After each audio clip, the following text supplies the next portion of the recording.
para el lanzamiento de la segunda edición del libro de Patricia Arancibia, Carlos Cáceres, La transición a la democracia 1988-1990, de Ediciones Libertad y Desarrollo.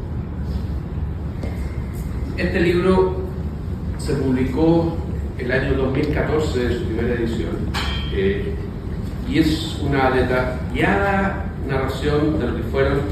los últimos años del gobierno militar y el trabajo realizado por Carlos Cáceres para lograr una transición ordenada con el objetivo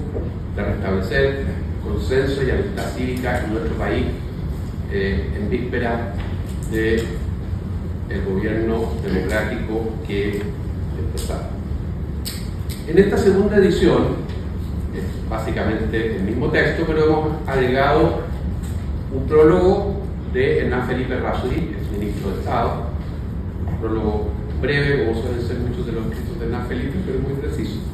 Les voy a citar nada más que una frase larga, en la cual Hernán Felipe, la verdad, reproduce lo que dijo en su oportunidad Ascanio Cavallo en el diario La Época, y dice así: contra todos los augurios, contra todas las profecías, contra las más sombrías especulaciones, el ministro Carlos Cáceres logró sacar adelante el proyecto de reforma constitucional. Ha sido el ministro del Interior menos político, entre comillas, de este régimen, pero el único que ha podido desplegar una batería de talentos propiamente políticos para dar curso a la operación más fina y delicada que recuerde el país en muchos años. Creo que es un buen resumen de lo que trata este libro. Y es muy significativo para nosotros, y agradecemos mucho la presencia de Mariana Elwin, porque para nadie es una sorpresa saber, digamos, de que obviamente el otro gran protagonista de los hechos que narra este libro es don Patricio Elwin, africáncer, expresidente de la República. La verdad que la conversación entre Carlos y don Patricio, que Patricia Arancibia se encarga además de darle el suspenso del tempo, porque así fue, y los que algo conocimos del tema, porque estábamos por ahí cerca, sabemos que esta no fue una tarea fácil para Carlos y que él la desarrolló con la curiosidad y la brillantez que suele hacer las tareas que se les encomienda. De manera que es una muy buena oportunidad para nosotros en este año donde se ha discutido sobre los 50 años del 11 de septiembre, hacer un aporte, y el aporte es la revisión de este libro. Y para presentarlo tenemos este panel de lujo. Tenemos, como les digo, a Mariana, tenemos al propio Carlos, que se va a referir al tema, y tenemos a nuestra Lucía Santa Cruz, que va a sacar lo mejor de nuestros invitados hoy día. No les voy a dar una larga presentación de quiénes son. Sabemos que Mariana es educadora y política, sabemos que Lucía Santa Cruz es historiadora y consejera además de Libertad y Desarrollo. Sabemos que Carlos es ingeniero comercial y economista con estudios en Cornell y en Harvard. Su trayectoria dentro de la escena política y pública chilena es por lo demás conocida. Fue ministro de Hacienda, fue presidente del Banco Central y fue ministro del Interior, y en esa tarea le tocó justamente lo que vamos a narrar en este libro. Así es que yo voy a dejar con ustedes a Lucía, que va a moderar este panel, y los invito a disfrutar de la conversación de estos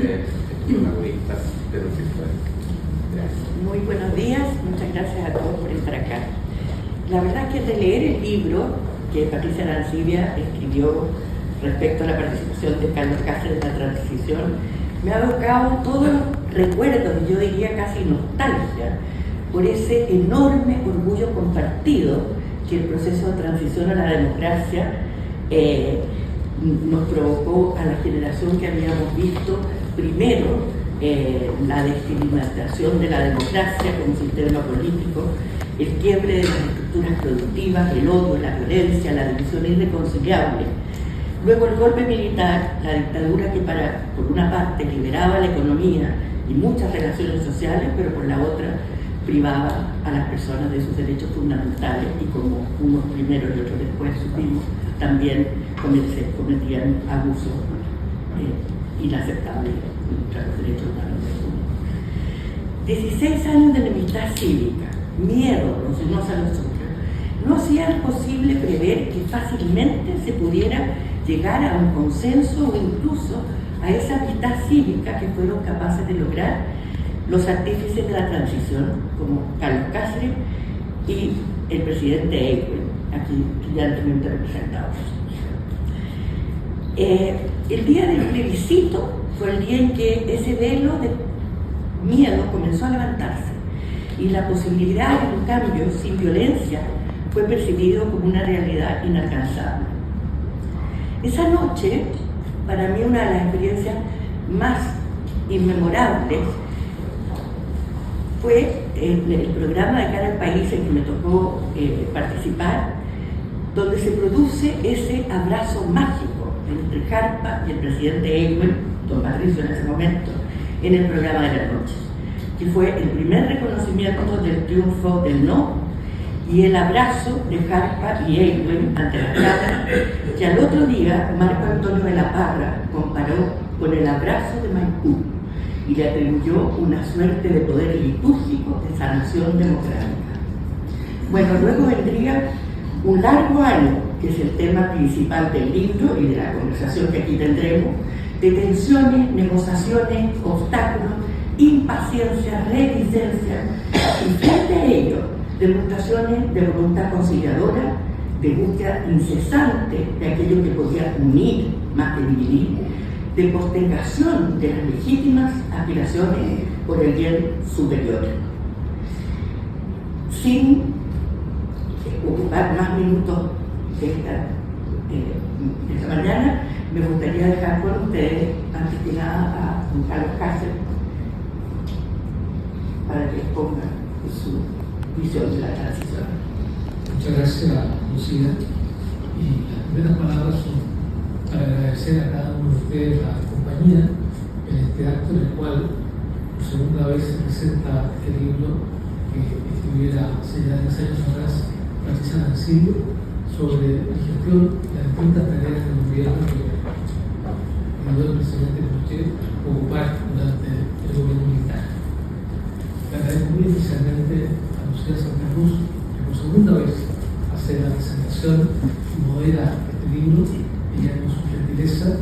con su gran amistad, no puso ningún inconveniente para aceptar la invitación que le habíamos formulado. Finalmente, el agradecimiento a Mariana. Mariana tan pronto la llamamos para pedirle que ella participara en este conversatorio, no tuvo alguna en aceptar esa invitación y lo agradezco muy especialmente, tratándose además de la hija de Patricio Elvin, con quien tuve la oportunidad de cambiar muchas situaciones, algunas de ellas complejas, de ellas de sencilla, y en todo caso llegaron al propósito de lo que se inició esa conversación. También quiero agradecer muy especialmente a Patricia Arancibia, que es la autora de este libro. Ella fue la que con una insistencia realmente impresionante me buscaba y me decía que había que escribir este libro, escribir todo lo que había acontecido fundamentalmente en el periodo de transición. Y ella con su inteligencia, además con su tarea investigadora, que busca en todas partes donde pueda haber algún reflejo de lo que pasó durante ese periodo, hizo un trabajo muy interesante, entrevistó durante un largo periodo de tiempo, largas horas, finalmente llegamos a un principio de una coordinación, de una redacción que fue realizada a su vez en varias oportunidades y finalmente varios años más tarde el libro encontró su acogida en el mercado de los lectores chilenos. También le agradezco a mi querido amigo Ángel Barrazuti, a quien me pedí que escribiera el prólogo para la segunda edición, con Ana Felipe hemos compartido no solamente amistad, sino también responsabilidad de gobierno, y he apreciado al lado de su gran calidad humana, ese esfuerzo y esa motivación que provoca en cada una de las materias a las cuales se le solicita colaborar. También mi querido amigo Lucho Larraín, que fue uno de los promotores de la idea de hacer esta segunda edición. Muchos sabemos que es un momento delicado, complejo, en el cual nos hemos acompañado con mucho cariño, y también el agradecimiento a Maureen Harper y también a Magdalena Rodríguez, que fueron las que en definitiva implementaron esta iniciativa. A todos ellos realmente la gratitud de parte mía. Quiero hacer unas breves reflexiones sobre cómo se originó este libro. Este libro tiene, a mi juicio, dos responsables, o si quieren llamarlo ustedes, dos culpables. El primero de ellos es Fernando Silva Vargas, un distinguido abogado, historiador, que recuerdo que un día saliendo de misa de la iglesia docente, a los pocos días de haber terminado el gobierno militar, me encontré con él y me espera a la salida de la iglesia y me dice: Carlos, tú tienes una gran obligación. Te tocó vivir un momento muy trascendente en lo que va a ser la historia del país, y si tú no cuentas los hechos como tú los viviste, van a haber otras personas que sí los antecedentes que tú tienes van a escribir una historia que no corresponde en absoluto a la realidad de lo que efectivamente aconteció. Fue un primer mensaje que, sin lugar a duda, era una señal que había una responsabilidad importante que de alguna manera en algún periodo de tiempo se debería ejercer. La segunda responsabilidad es de mi querida amiga Patricia, que, como les decía recién, ella con una insistencia realmente impresionante llamaba, esto hay que hacerlo, hasta que al final venció todas las barreras de la mujer, una relativa humildad, y acepté, digamos, la invitación que ella me hacía, y fueron prácticamente 1 año y medio, 2 años de conversaciones muy gratas, muy entretenidas, en que se apreciaba la calidad de historiadora e investigadora de Patricia, quien, además de su encanto femenino, colocaba una motivación realmente muy notable en la preparación y finalmente en la redacción final del libro que hoy día presentamos por segunda vez. El nombre del libro es la transición a la democracia del periodo 1989, 1988, 1990. Y cuando uno habla del periodo de transición, normalmente esta transición ha tenido como diferentes significados. Para algunos la transición hacía lo que efectivamente señalado, la Constitución Política del año 1980, que una vez definido el plebiscito constitucional, se iniciaba, en el caso de rechazar la moción presentada por la Junta de Gobierno, se iniciaba un proceso de transición que debía terminar el 11 de marzo del año 1990 con la entrega del poder a quien fuera elegido en una votación democrática conjuntamente con los miembros del Parlamento. Sin embargo, este concepto de transición ha tenido variaciones a lo largo del periodo. Se habló luego de transición en el periodo de gobierno de Don Patrizuelo.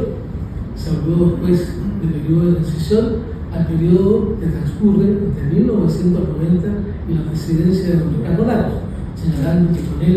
la elección de un presidente socialista, realmente Chile volvía a la normalidad democrática. Por último, se ha hablado de transición todo el periodo que transcurre desde 1990 hasta la elección del presidente Gabriel Boric, con el cual evidentemente se genera una disrupción y un cambio radical en lo que había sido el orden tanto político como económico de Chile en el periodo anterior a su presidencia. Yo me fui al diccionario de la Academia Literaria y busqué la definición de la palabra transición. ¿Qué es lo que nos dice la Real Academia? Nos dice como concepto de definición la acción y efecto de pasar de un modo de ser o estar a otro nivel. Y cuando me leí esta definición, llegué a la conclusión que el efectivo periodo de transición es todo el gobierno militar. Un gobierno que se inicia en un momento de absoluto caos político, económico y que termina con la entrega del mando en una vida de Chile, una vida cívica de Chile, un ordenamiento político y económico que debería permanecer por un largo periodo de tiempo. Le dejo a la interpretación de ustedes por qué definición se queda de la transición respecto de los periodos en los cuales ha vivido la economía y la política chilena a lo largo de un periodo de tiempo. Les debo confesar que para mí no fue fácil entregarme a las preguntas de Patricia Arancibia. Siempre he tenido una cierta resistencia, a veces hago una humildad malentendida, llámenlo como ustedes quieran, pero me cuesta hablar de mi persona, me cuesta evidentemente plantear lo que ha sido la posibilidad que se me ha dado de generar espacios de colaboración en diferentes tareas y fundamentalmente en el caso de este tema de tareas de carácter gubernamental. Pero debo señalar en esta presentación que tuve el privilegio de colaborar en 4 distintas actividades durante el gobierno militar. En el Consejo de Estado, posteriormente en la presidencia del Banco Central, posteriormente en el Ministerio de Hacienda y finalmente en el Ministerio del Interior. Tuve otras 2 invitaciones del presidente Pinochet para ejercer responsabilidades fundamentalmente vinculadas con las relaciones exteriores, pero por razones de carácter personal y familiar tuve que rechazar esa invitación. Cuando recuerdo cada una de las instancias que me correspondió colaborar con el gobierno militar, el Consejo de Estado fue una entidad que creó el presidente Pinochet con el ánimo de que nos asesoráramos en todas las materias que él dispusiera, que requería la asesoría de los miembros del Consejo de Estado. El Consejo de Estado fue integrado por el presidente de la República, el único presidente que rechazó la invitación fue el presidente Eduardo Frei, y fue presidido por el presidente Jorge Alessandri. Había ex-miembros de las Fuerzas Armadas, ex-miembros del Poder Judicial y las distintas actividades. Yo fui invitado en mi calidad de ex-decano de la Facultad de Economía de la Escuela de Negocios de Valparaíso. Este Consejo de Estado inicia su actividad en el año 1976 y tú lo sabes, ustedes verán cómo se repite la historia. El primer proyecto que recibimos para analizar en el Consejo de Estado fue el proyecto de colocar un impuesto al patrimonio. Causa risa evidentemente porque vemos que años más tarde, tantos años más tarde, se repite la historia y se vuelve a colocar en la agenda legislativa la posibilidad de colocar un impuesto al patrimonio. El Consejo de Estado decidió este mandato y decidió formar una comisión para estudiarlo, analizarlo y hacer una propuesta concreta al miembro del Consejo. Nos pidió a don Jorge Alessandri y a mí que formáramos esa comisión. Bueno, durante un largo periodo de tiempo entrevistamos a distinta gente, analizamos distintos aspectos y finalmente, junto con don Jorge, llegamos a la conclusión que lo menos oportuno en ese momento, en que Chile iniciaba su proceso de recuperación económica, en que lo fundamental era de alguna manera incentivar el proceso de inversión, era colocar un impuesto al patrimonio. Por lo tanto, llevamos esta propuesta al Consejo de Estado, el Consejo de Estado por unanimidad aprobó la moción propuesta por don Jorge Alessandri y por mí, y finalmente se llevó a la consideración del presidente de la República, que felizmente acogió la decisión que habíamos adoptado a nivel del Consejo de Estado. Hubo muchas otras tareas encomendadas al Consejo de Estado vinculadas con diferentes legislaciones: la legislación laboral, la legislación de seguridad social, la legislación de educación, etcétera, etcétera, etcétera, pero probablemente la más importante y la más significativa de todas fue la petición que nos hizo el presidente Pinochet de analizar la propuesta de la Comisión Ortúzar respecto a la Constitución Política del año 1980. Durante prácticamente un año completo, todos los martes a la tarde, estuvieron destinados por todos los miembros del Consejo, actuando en reuniones colectivas, de analizar cada uno de los aspectos del orden constitucional que había propuesto la Comisión Ortúzar, y posteriormente se hicieron muchas modificaciones, se hicieron muchas propuestas, hubo informes de minoría, informes de mayoría, se llevaron a la consideración del presidente Pinochet, quien acogió o no acogió, que la llevó finalmente a la Junta de Gobierno y fueron posteriormente sometidas a plebiscito. Recuerdo con especial atención momentos muy importantes en las reuniones del Consejo de Estado e intervenciones que a mí me generaron una gran enseñanza para lo que sería mi vida posterior. Recuerdo las intervenciones de don Jorge Alessandri, con quien establecí una relación de afecto y amistad muy grande, y también las espléndidas manifestaciones de conocimiento y de participación de conocimiento de don Julio Filippi y don Juvenal Hernández. Escuchar los debates de estas dos personas sobre las materias que llegaron al Consejo de Estado era realmente algo que uno apreciaba como un espectáculo de dos inteligencias que miraban todos los aspectos que se discutían al interior del Consejo de Estado, una mirada de la historia, una mirada del pensamiento griego, del pensamiento romano, del pensamiento hispano, colocando cada una de esas dimensiones en la propuesta que finalmente era señalada por el Consejo de Estado. Posteriormente, una vez que ocurre la devaluación del peso, en el año 1982, recibo de parte de quien había ejercido, porque él ejercía en ese momento el cargo de ministro de Hacienda, Ron Flores, una petición que me formuló el presidente Pinochet para incorporarme como presidente, para aceptar el cargo de presidente del Banco Central y suceder en esa instancia a un querido amigo que falleció un año más tarde, Miguel Casa, quien había desempeñado esa responsabilidad con el periodo anterior al que yo ejercí. El Banco Central me tocó enfrentar situaciones bastante complejas derivadas del proceso de devaluación del tipo de cambio fijo, ocurría, ¿no es cierto?, en 1982, que fue el inicio de una crisis financiera de grandes proporciones para la economía chilena. Recuerdo con especial atención las largas jornadas de análisis hasta las 2 o 3 de la mañana para, de alguna manera, buscar cuáles serían los nuevos equilibrios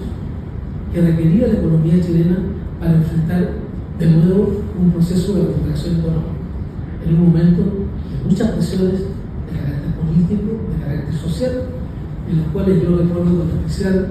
agrado, digamos, con especial agradecimiento la figura de Carlos Solino como fiscal del Banco Central y la figura de distinguidos amigos economistas como Renato Peñafiel, como Félix García-Lupo, que está aquí presente, como Ítalo Traverso, como Francisco Garcés. Con todos ellos integramos un equipo de trabajo que permitió, por lo menos, delinear alternativas que de alguna manera condujeran al proceso de recuperación de la economía chilena. Estando en el ejercicio del cargo del Banco Central,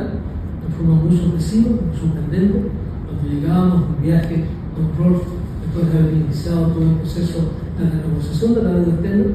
en el aeropuerto en ese entonces de Cerrillo, me esperaba Hernán Felipe Rásoli y Enrique Montero para comunicarme a Hernán Felipe a mí que el presidente me pedía asumir el cargo de ministro de Hacienda y a su vez solicitaba la renuncia a los líderes. Y Enrique Montero se encargaba de transmitirle esta petición a mi futuro. Bueno, como en todas las circunstancias, medité, pensé, conversé con mi familia, conversé con una persona con la cual siempre planteé estos temas para conocer su punto de vista, alguien muy cercano al proceso de formación, como fue don Pedro Ibáñez Ojeda, y finalmente acepté la posición de ministro de Hacienda. Asumí en febrero del año 1983, un mes más tarde de que había ocurrido la intervención de la banca como una necesidad para efecto de reiniciar el proceso de recuperación. El Ministerio de Hacienda fue un año y tanto, un año, 3-4 meses de una complejidad que uno ahora, pasados los años, nos recuerda casi con aprecio, pero que el momento que se vivió, sin lugar a dudas, fue un momento extremadamente difícil. Se hizo un cuestionamiento de partida si era conveniente que Chile perteneciera al régimen de economía de mercado. Impresiones tanto de sectores empresariales como de sectores laborales y diferentes dirigentes sociales decían que el modelo de la economía social de mercado había fracasado en Chile. Mi misión fue, de alguna manera, conversar con el presidente Pinochet y ilustrar también a la opinión pública que no era el modelo el que había fallado, sino que a mi juicio habían sido instrumentos que en momentos determinados no habían sido bien utilizados, lo que había llevado finalmente a la crisis financiera que experimentamos en el 1982 y 1983. Se inició en ese momento la conversación con el Fondo Monetario, muchos viajes al exterior, muchos viajes a Japón, a Inglaterra, muchos viajes también a Estados Unidos, en reunión con los bancos acreedores,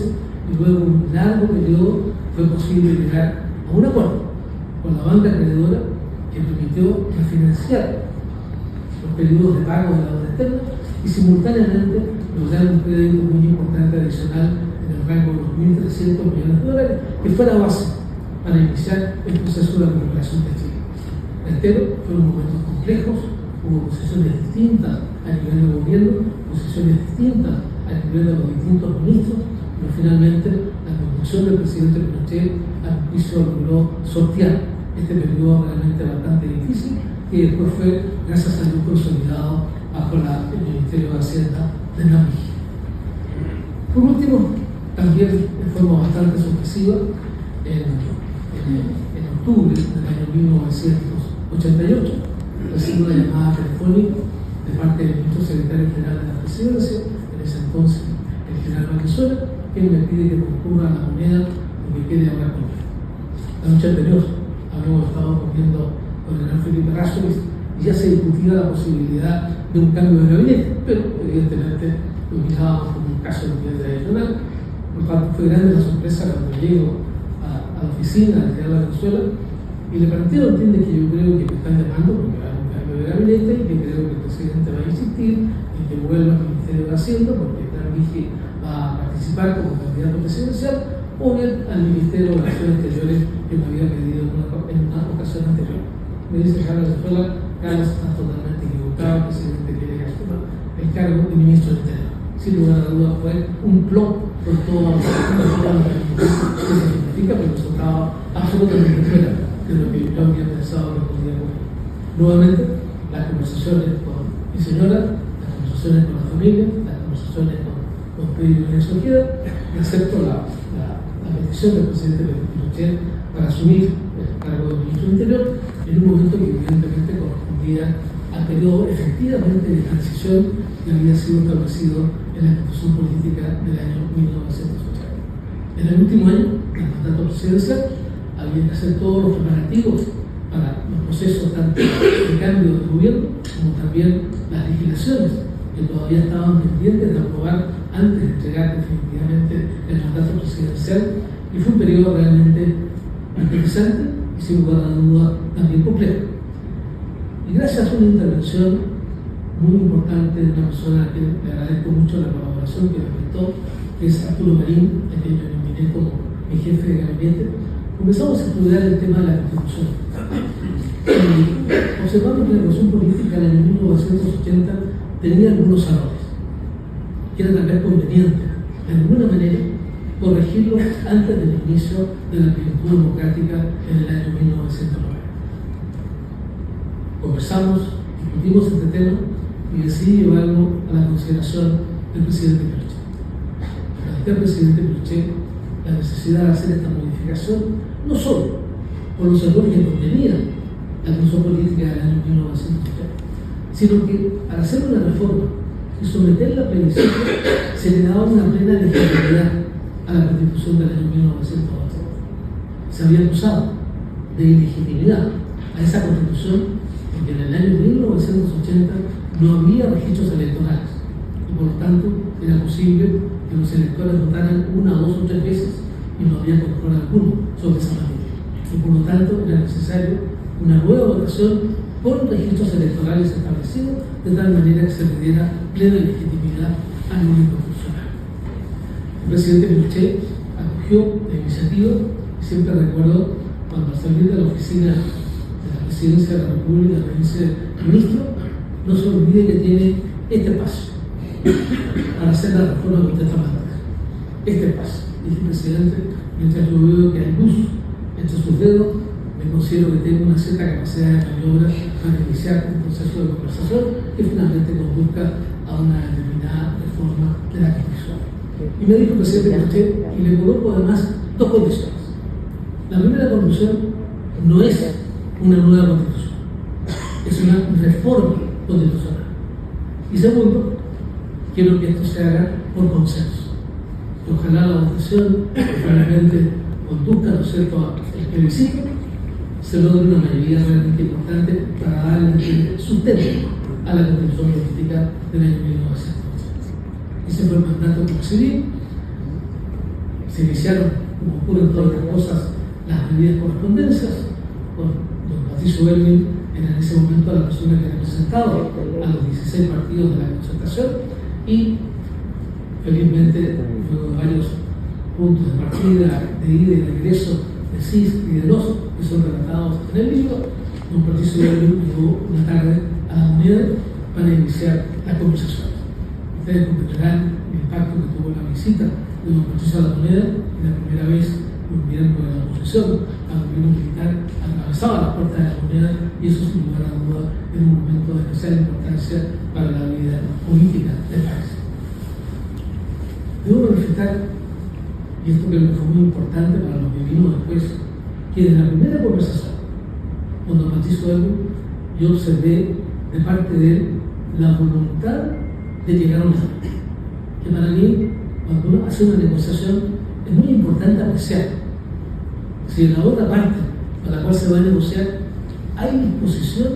realmente a llegar a un acuerdo final. Desde la primera conversación con don Patricio yo observé que ese carácter, esa actitud estaba presente y por lo tanto había una viabilidad para llegar finalmente a un acuerdo definitivo. Vinieron todas las conversaciones, largo periodo de tiempo, incluso un momento en que el presidente Pinochet quiso retrotraer estas conversaciones y olvidarse de la reforma de la Constitución, pero finalmente, gracias a la voluntad de muchas personas, el profesor Elwin, don Sergio Nofre Carpa, por el lado de los partidos de gobierno, y finalmente se logró firmar un acuerdo en una oficina que estaba muy cercana a la moneda, y posteriormente el presidente Pinochet firmó el decreto correspondiente convocando al plebiscito constitucional, que las reformas a la ley 107, primera reforma de la Constitución, de las cuales algunas muy importantes, como la restricción para los estados de excepción, como no la eliminación, pero el aumento del número de senadores para efecto de atenuar la importancia de los senadores designados, el famoso artículo 8 que planteaba temas sobre los actos terroristas, todas materias que fueron analizadas con discreción, pero simultáneamente con mucho ordenamiento. Y finalmente el plebiscito se gana por un 85% de los votos, por lo cual a mi juicio se le dio plena legitimidad a la Constitución política del año 1980. Viene el proceso posterior de la entrega del mando, el proceso de la entrega de los distintos ministerios, la aprobación por la Junta de Gobierno de las diferentes leyes constitucionales y también, casi al final de todo este periodo, una nueva negociación muy adecuada a mi juicio que ha generado un espacio de tiempo, a lo largo del tiempo, la autonomía del Banco Central y la independencia del Banco Central. En un momento determinado, el presidente Pinochet, pocos días antes del plebiscito de la Constitución, le correspondía designar a quienes deberían ser los miembros del Consejo del Banco Central. Conversé con el presidente Pinochet y le dije, presidente, aquí hay dos opciones, aquí hay dos alternativas. La primera de ellas es que usted designe como miembros del Consejo del Banco Central solamente economistas que están en su línea de actividad. Hay economistas muy preparados, todos ellos con estudios extranjeros, que han colaborado en tareas de gobierno y que perfectamente bien pueden ejercer el cargo de miembros del Consejo. Creo, entienden, que esa postura o esa posición tiene la debilidad que probablemente cualquier reforma que venga posterior va a terminar con la autonomía del Banco Central, cosa que a mi juicio lo considero extremadamente peligroso cuando sabemos muy bien que la economía chilena es una economía que permanentemente ha estado afectada por los procesos de inflación que provienen de los créditos que le otorga el Banco Central al gobierno. La otra opción es que busquemos una negociación con los partidos de oposición, que incluyamos el Consejo con personas técnicamente muy bien calificadas, pero que tengan sensibilidad política. Creo, entienden, que de esa forma se va a garantizar la permanencia a lo largo del tiempo de un Banco Central autónomo e independiente. El presidente Pinochet me dio el pase para iniciar las conversaciones. Conversé con Alejandro Fox en primera instancia, a quien conocía de los tiempos del colegio, en Valparaíso, en Viña del Mar, y Alejandro tuvo una postura muy positiva para esta segunda opción. Todas las negociaciones, nombres, van y vienen, pero finalmente llegamos a un acuerdo de dos miembros de la centro-izquierda, miembros del Consejo del Banco Central, dos miembros de la centro-derecha, dos miembros del Banco Central, y finalmente la búsqueda de un presidente. También tuve la oportunidad de encontrar el nombre de Andrés Bianchi, quien había desempeñado altas responsabilidades en funciones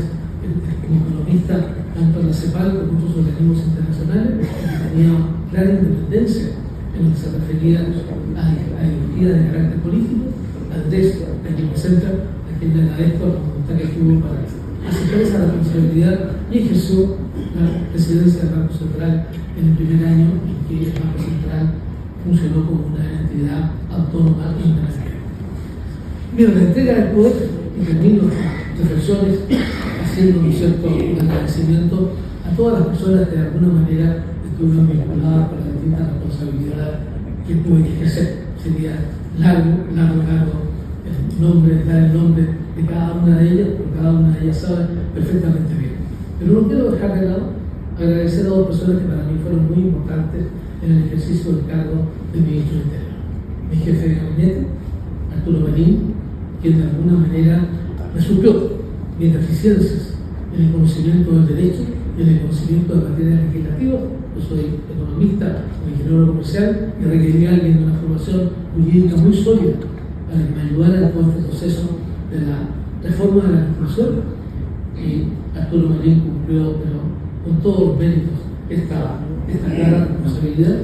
Y también un distinguido amigo que fue un muy eficiente colaborador en la Subsecretaría del Interior, y también está aquí presente Gonzalo García Balmaceda, con quien no solamente desarrollé una muy cálida amistad, sino también una confianza para tocar temas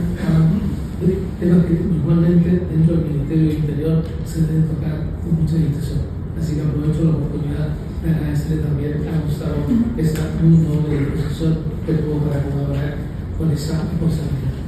Por último, también recuerdo a mi esposa, de Consuelo, a mis hijos, a mis nietos, a mis yernos, a mi nuera, que crearon el espacio con mucho cariño, con mucha generosidad para poder yo disponer del tiempo que era requerido para efectos de cumplir con las distintas tareas y responsabilidades que me corresponde ejercer. Y también un agradecimiento muy especial a una figura que para mí ha sido y será siempre muy importante, la figura del general Pinochet, la figura del presidente Pinochet, quien me dio la confianza para ejercer todas estas responsabilidades y en el cual pude apreciar una vocación muy notable en beneficio del país. Espero, termino leyendo una frase que me parece anoche, que lo que recoge este libro sea una apreciación de lo efectivamente acontecido en la trayectoria del país, en el camino hacia la plenitud democrática, la cual fue el resultado de la voluntad de muchos actores, encabezados por el presidente Pinochet, que supieron mostrar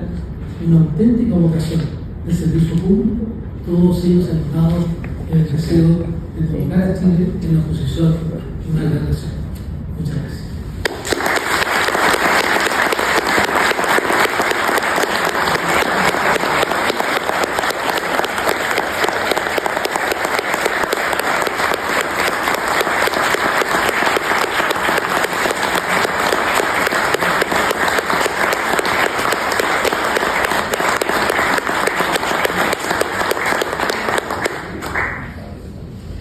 Muchas gracias, Carlos. Como siempre, muy iluminadora tus palabras.